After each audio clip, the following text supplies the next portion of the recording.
Olá, eu sou o professor Luiz Eduardo Andrade, professor de Teoria da Literatura 2, e nessa nossa segunda aula falaremos acerca dos gêneros literários. Gênero literário é uma forma de categorizar as composições literárias. Essa classificação das obras pode ser feita de acordo com vários critérios, como, por exemplo, critérios históricos, estéticos, formais, contextuais, enfim. A lista seria imensa e certamente não conseguiríamos completá-la. Isso ocorre devido ao fato de os gêneros serem categorias flexíveis, ou seja, que se ajustam de acordo com a demanda estética, histórica, social, econômica, dentre outras. Podemos dizer assim que as formas literárias, de algum modo, acompanham a história da humanidade e as transformações do pensamento. A tendência para reunir em uma classificação as obras literárias, onde a realidade aparece de um determinado modo, através de mecanismos de estruturação semelhantes, surge com as manifestações poéticas mais remotas. A denominação de gêneros literários fica mais clara se lembrarmos que o vocábulo gênero, do latim genus eris, significa tempo de nascimento, origem, classe, espécie, geração. E o que se vem fazendo através dos tempos é filiar cada obra literária a uma classe ou espécie. Assim como também é mostrar como certo tempo de nascimento e certa origem são capazes de gerar uma nova modalidade literária. Na história, houve várias classificações de gêneros literários, de modo que não se pode determinar uma categorização de todas as obras seguindo uma abordagem única. Se assim fizéssemos, poderíamos incorrer no equívoco de supervalorizar um determinado gênero ou desprezar outros que também têm a sua importância. Olhem, é importante frisar que a classificação da literatura em gêneros, assim como toda a classificação, é feita a partir de determinados pontos de vista ou pontos de referência. Logo, estão sujeitos a mudanças e interpretações durante os tempos. Atualmente, admite-se duas classificações para categorizar os gêneros literários. Significa dizer que podemos ter dois critérios distintos como base para a determinação do gênero e dizer a que categoria, que história, que momento ele pertence ou determinada obra pertence. O primeiro critério baseia-se no ritmo e permite a divisão do universo da produção literária em dois gêneros, que são prosa e poesia. O outro critério apoia-se em fatores históricos e na forma como a história se realiza, permitindo a divisão em três gêneros clássicos, que são o lírico, o narrativo, que é representado principalmente pela epopeia, e o dramático. Bem, acerca da poesia e da prosa, vamos lá.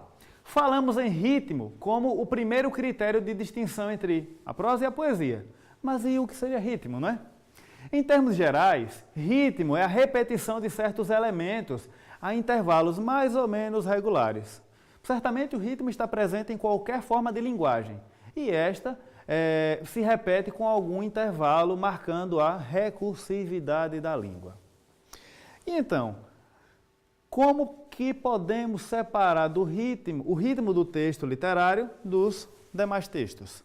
Vejam bem, quando a regularidade das repetições for bem marcante, isto é, quando o ritmo for trabalhado pelo escritor como elemento fundamental da sua composição literária, estamos diante da poesia.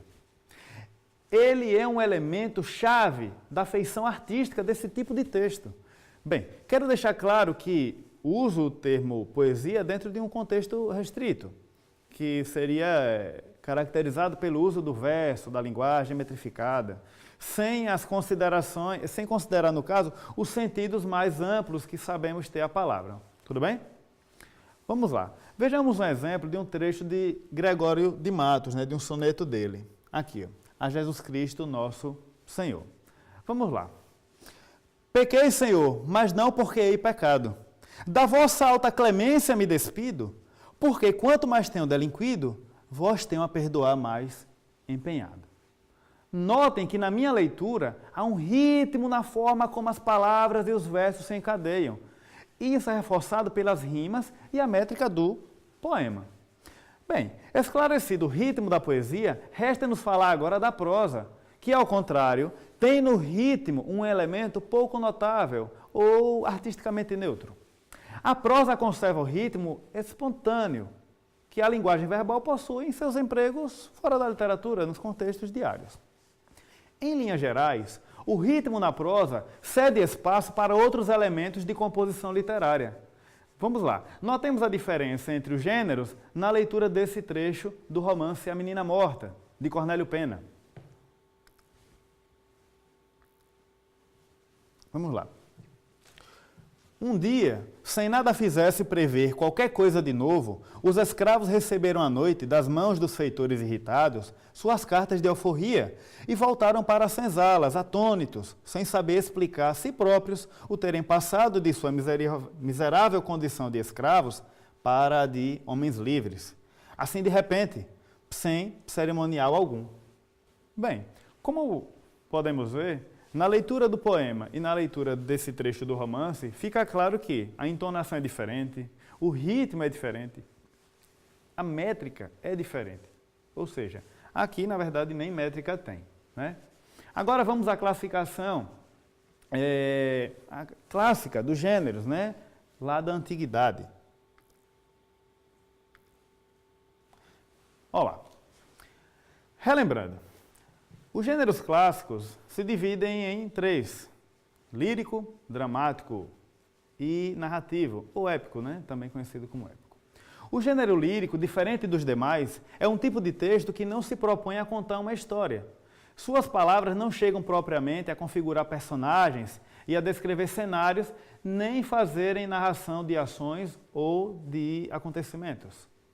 O que se passa é apenas a captação de um momento emocionalmente especial, provocado muito mais por uma atmosfera sugestiva e musical do que lógico e discursiva, como ocorre na narração e no drama. Já o gênero narrativo, como o nome já aponta, caracteriza-se pela apresentação de personagens, cenário e tempo, onde se desenvolvem as ações expressas no enredo, e principalmente pela presença de um narrador, por isso narrativo. Isto é, alguém que toma a iniciativa de contar alguma história e dentro dela surge o enredo com as ações das personagens dentro de um espaço e um tempo. No gênero dramático, o diálogo predomina. É a partir dele que a história se configura, não havendo aí a intervenção do narrador.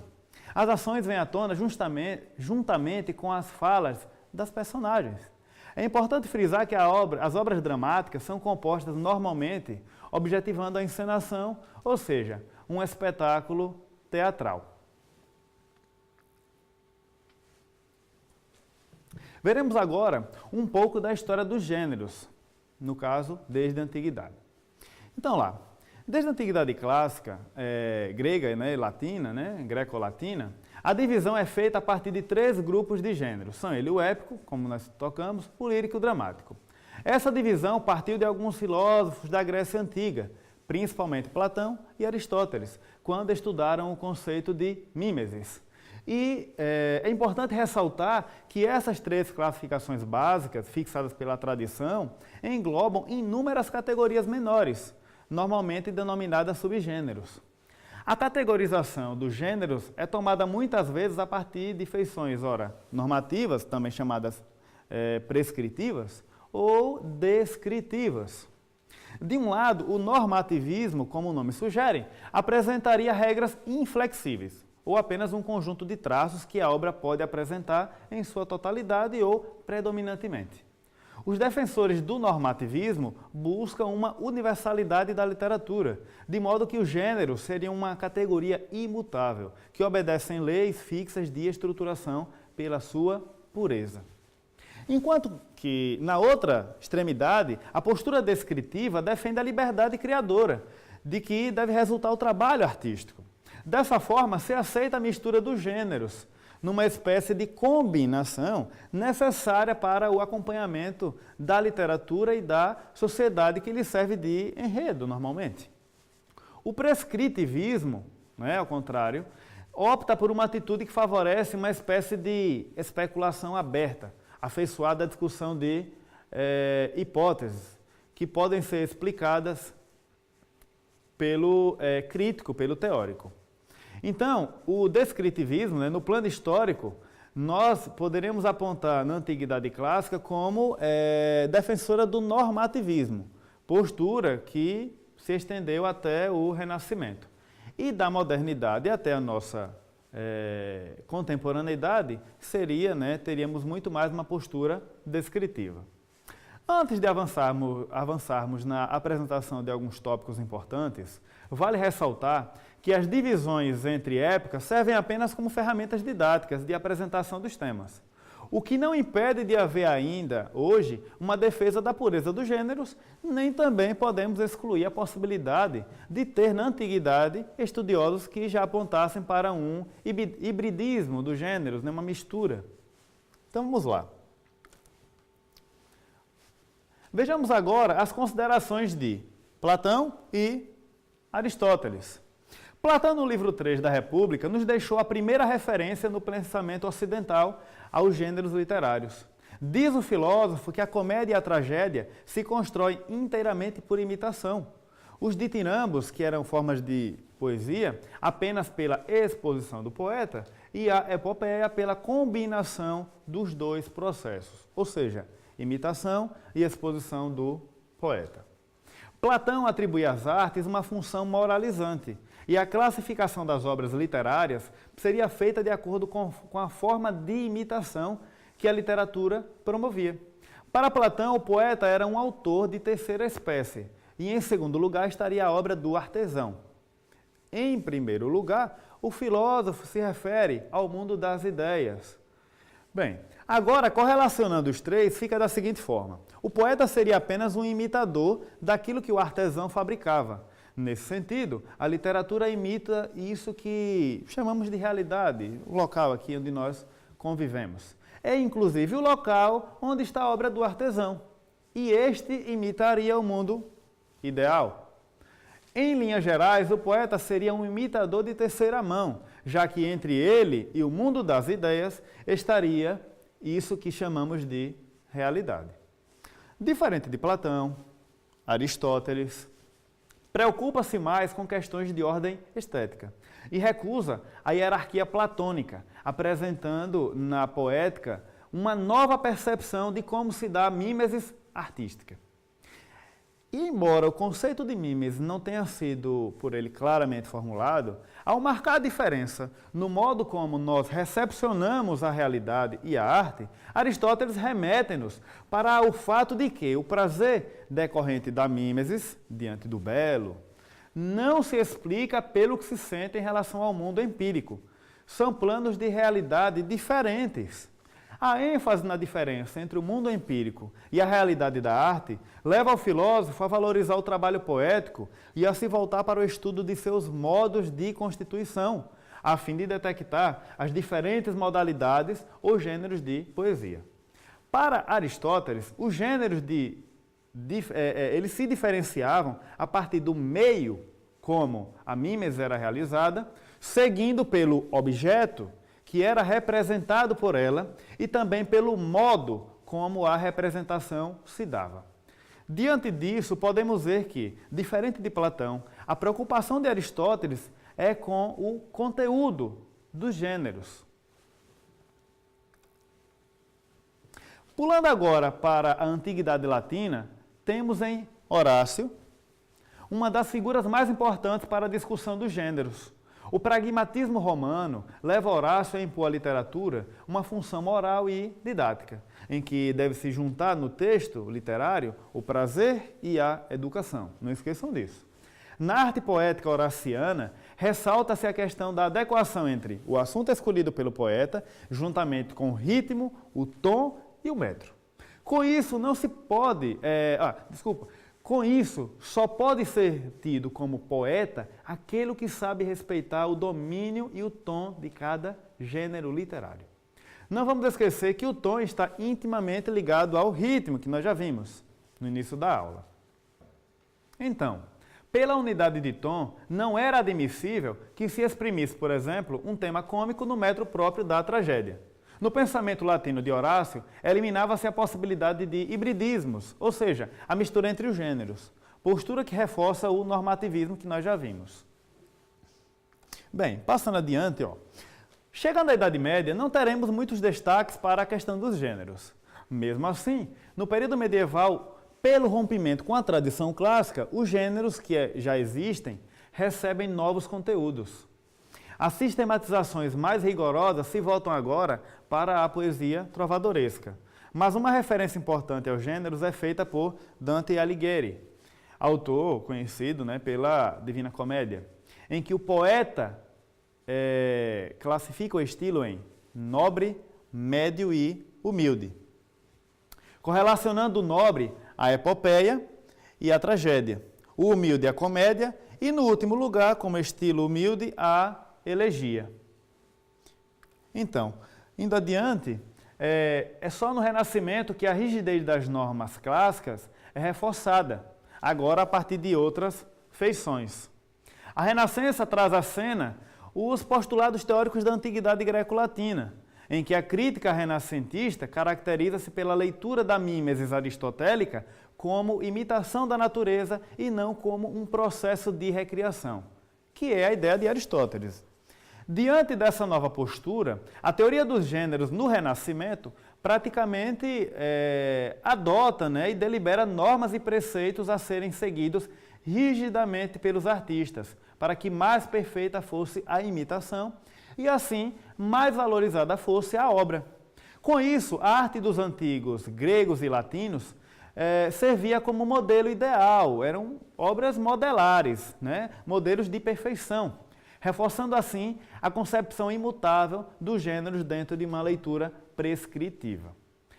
O cenário modelar vai mudar no pré-romantismo e no romantismo, quando eles promovem a liberdade de criação. É na segunda metade do século XVIII, com o movimento pré-romântico alemão, que as ideias de historicidade e, consequentemente, a variabilidade dos gêneros ganham força.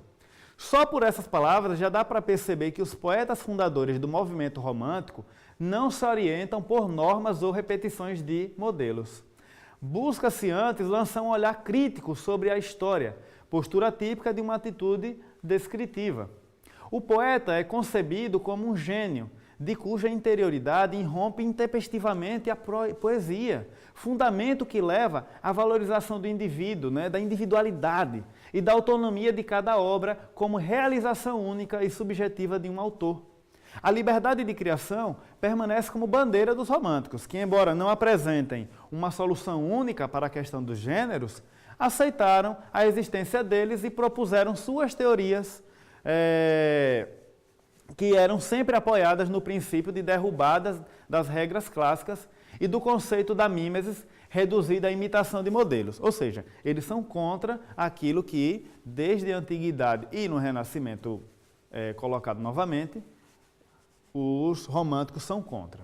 Uma proposta bastante representativa da rebeldia romântica contra o pensamento clássico foi a do prefácio do Cromwell, do Victor Hugo, onde ele faz a defesa do hibridismo dos gêneros, com base na observação de que na vida se mistura o belo e o feio, o riso e a dor, o grotesco e o sublime, sendo, portanto, artificial separar a tragédia da comédia. Ao contrário, a diversidade e os contrastes deviam estar juntos em nova forma, e o drama, incorporando características de outros gêneros, que aparecem então como gêneros literários novos que surgem a partir do romantismo. Bem, antes de finalizar, gostaria de deixar claro que no século XX houve vários teóricos que abriram muito mais o debate acerca do que seria gênero literário. Depois do romantismo, as posições que defendiam os modelos de arte foram se enfraquecendo E, em contrapartida, diversos novos elementos foram agregados aos estudos literários, os quais, de algum modo, compõem ou contribuem para o entendimento do hibridismo das formas modernas. É necessário dizer que apresentaremos de forma sumária aqui, são apenas alguns teóricos, há vários outros teóricos no século XX que vão falar sobre gênero e vão deixar a questão muito mais complexa. Então, a aula de hoje abordaria exatamente isso. Entender como que os gêneros se dividiriam quanto ao ritmo, em prosa e poesia, e ver um apanhado rápido de como a história do gênero se desenvolveu, pelo menos até a modernidade. Muito obrigado, até a próxima aula.